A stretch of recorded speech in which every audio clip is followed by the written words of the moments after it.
You should have listened more when Father spoke about the importance of gold. Oh, I know it's boring for you. You just wanted to hunt and ride and fight. But I listened, I learned. Highgarden brought us the most powerful army in Essos. The Golden Company. 20,000 men, horses, elephants, I believe. The Golden Company is not here. They're in Essos. How is a mercenary company in Essos going to help us? Do you really think Euron Greyjoy turned tail and sailed back to the Iron Islands? Do you think he abandoned the chance to marry the Queen? No one walks away from me. He's sailing with his fleet to Essos. He's going to ferry the Golden Company back here to help us win the war for Westeros. Hey everyone, you requested a Golden Company video. They're a really cool group of mercenaries from the book. There's a big storyline that they might be including from the TV show, so I'm going to explain why it's relevant to Jon Snow's storyline and why it's so important for Cersei's storyline. Because she says, no one ever walks away from me. Just remember that. And the motto of the Golden Company is our word is as good as gold, as in they've never broken a contract. So as far as she thinks, Cersei has this ace in the hole, an ironclad contract that Euron's helping her execute thanks to the Iron Bank.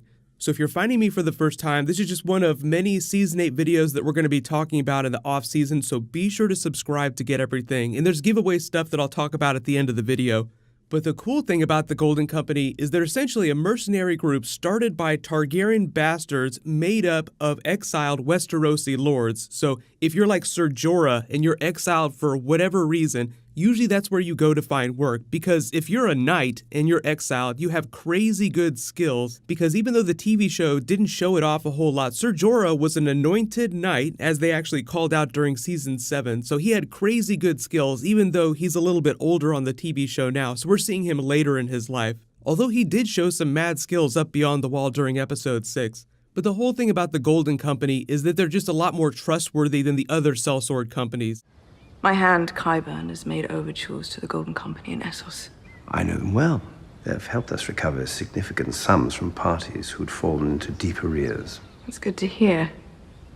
I too would like them to recover some things that belong to me. But as Tycho Nestoris tells Cersei, they use them, they trust them, and if the Iron Bank trusts someone to execute a contract, it means that they are legit. But in the books, we don't really meet any Golden Company characters until Feast for Crows, Book 4, and there's a lot of Dorne plot that gets tied up with it, so obviously the TV show is going to do a slightly different version, and they don't specifically mention that Jorah was a member of the Golden Company, but you may remember that Season 4 moment where Daenerys calls him out. It's not a question of approval, it's a question of trust. You neither approve nor trust. Why would I? The man's a sellsword. Didn't you fight for the Golden Company before pledging your sword to my brother? I did. I trust you. There are a couple really important book characters that the TV show has cut out or given storylines to other characters that we meet through them. Jon Connington and Aegon, otherwise known as Young Grip. So you have these Golden Company characters that surface, and Arianne Martell, who's one of the Dorne characters the TV show has cut out, gets word that they've broken their contract. Their unbreakable contracts get broken because they're turning to support Aegon's bid for the throne. So he's sort of like this new contender that comes out of nowhere with this seemingly perfect backstory. So it all sounds a little too good to be true, but you have all these exiled Westerosi lords, including Jon Connington, who was Rhaegar Targaryen's childhood friend. He was his best friend growing up. So when Rhaegar died, because Jon Connington supported the crown during Robert's Rebellion, he was exiled. He went and joined the Golden Company. They're in the middle of this campaign in Essos, they drop everything they're doing, and then head to Westeros, and they're getting ready to take Storm's End in the books. So they're right there next to the Crown Lands. So it's just another example of a couple different campaigns for people to take the Iron Throne. On the TV show, you just have Daenerys, you have Cersei, and then obviously we have the surprise that Jon Snow is Aegon Targaryen. So here's where we get into theory territory. Remember that Aegon Targaryen is part of the Golden Company in the books. They say screw you to the people that hired them, breaking their unbreakable contracts to back Aegon's bid for the throne. John Connington, one of the leaders of the Golden Company, got part of his storyline from the books given to Ser Jorah, who used to be part of the Golden Company on the TV show. It was a grayscale plot. John Connington gets grayscale, Jorah gets grayscale. Obviously, the TV show had a really weird storyline with Jorah's grayscale. I think that was really just a reason for him to not be around Daenerys. There were some scheduling conflicts with the actor, so they're like, okay, we'll give him this grayscale plot from John Connington, and we'll put him on the sidelines for a couple episodes, then he'll come back to Daenerys. So because there are all these TV show things that are seemingly lining up with book things for the Golden Company, people are now wondering if they're going to break their contract on the TV show with Cersei and back Jon Snow and Daenerys.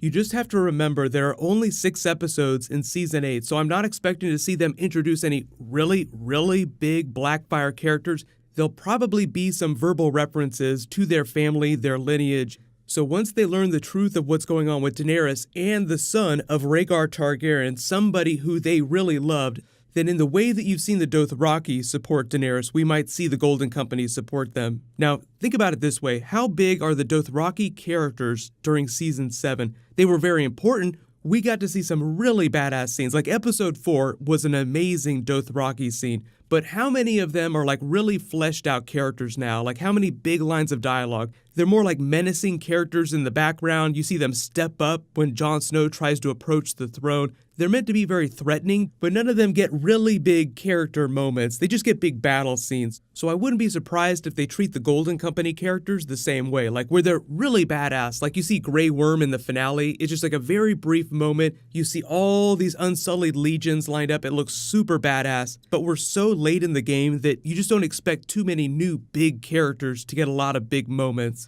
But if the Golden Company is going to betray Cersei, there's a number of ways that they could choose to accomplish that and have a couple of character moments. Like Ser Jorah talks to them, and they believe that Daenerys will give them back their titles and their lands if they help her out. So in the books, they really do love this Aegon Targaryen character, but part of the idea is that they're exiled Westerosi lords. They want to come home, they want to be pardoned, and Daenerys, once she's on the throne, can do that for them. Or even Jon, depending on who you think's going to wind up on the Iron Throne. And because so many people are going to die during Season 8, just think about all the empty castles of Westeros. That's sort of a running joke on the TV show right now. Like when they rolled up to Dragonstone in the first episode, it was empty. This huge strategic position was just completely empty. Storm's End is completely empty right now. Even Highgarden is completely empty. There are so many castles just ripe for the taking for all these exiled Westerosi lords to come back if they want them. But let me know in the comments, do you think because Ser Jorah got the John Connington plot in the books, and because Aegon, the person in the books that the Golden Company breaks their contract to support, is now sort of Jon Snow on the TV show, do you think that they'll simplify Golden Company on the TV show and just have them break their contract with Cersei to go add to Daenerys' forces as they're fighting the Night King? Remember that line of dialogue from Cersei? This is sort of her tagline now. No one walks away from me. Then what happens right after that? Jaime just walks right away. He covers up his golden hand, although that's mostly for winter protection because it's really cold and because he doesn't want people on the road seeing him, identifying him as Jaime Lannister and trying to kill him or steal everything from him. There is a Jaime video that I was planning on making, so why don't I just do that tomorrow? I'll talk about his Season 8 plot, because there's so much awesome Bran reunion stuff that I'm excited about. Jaime and Bran in the same room again. Jaime and Brienne. Jaime and pretty much everybody up at Winterfell. But hopefully that explains TV show Golden Company a little bit, and how they might rope in some old book plot that they've already skipped over. The whole thing with the Blackfires, the history, Bittersteel, I'm not expecting them to dig too deep into that because they've only talked briefly about the Blackfires. They haven't referenced the Blackfire Rebellion that much, but we can talk about Blackfires, Golden Company, Bittersteel, Daemon Blackfire in a future bonus video. So let me know if you want me to do that in the comments. There's a bunch of stuff coming up too, so make sure you click the bell to enable alerts for my channel so you don't miss anything. And I'll say congratulations to the last giveaway winner, Mario Andre. Please private message me on the back end of my channel so I can get your contact details. While you wait for everything, click here for my new Clegane Bowl video, and you can click here for my other Season 8 videos. Thank you so much for watching. Everybody stay awesome. I'll see you guys tonight.